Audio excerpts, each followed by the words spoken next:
Karibu katika historia. Siku kama ya leo utakuwa nami mtangazaji wako Alex Kamata.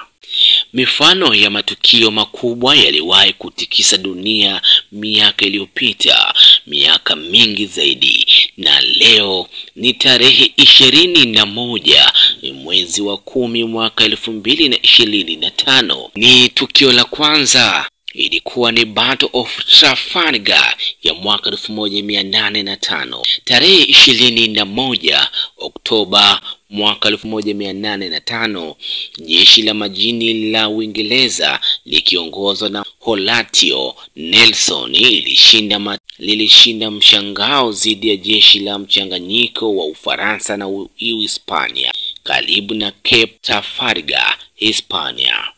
Huu ulikuwa ushindi mkubwa wa Uingereza katika vita vya Napoleoniki, na Nelson alifanikiwa, lakini pia alipigwa na risasi na kufariki muda mfupi baadaye.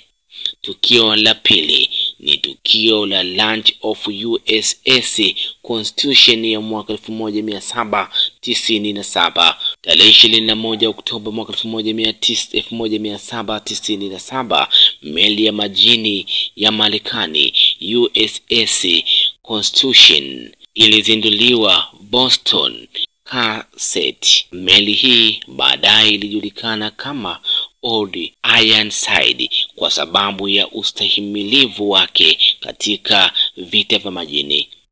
Tukio la tatu ni tukio la Aberfan disaster ya mwaka 1966.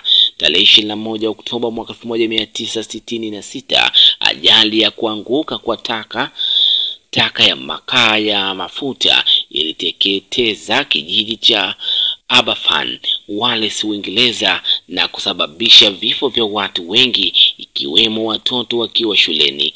Hii ni moja majanga makubwa ya taka ya makaa yaliyowahi kutokea nchini Uingereza.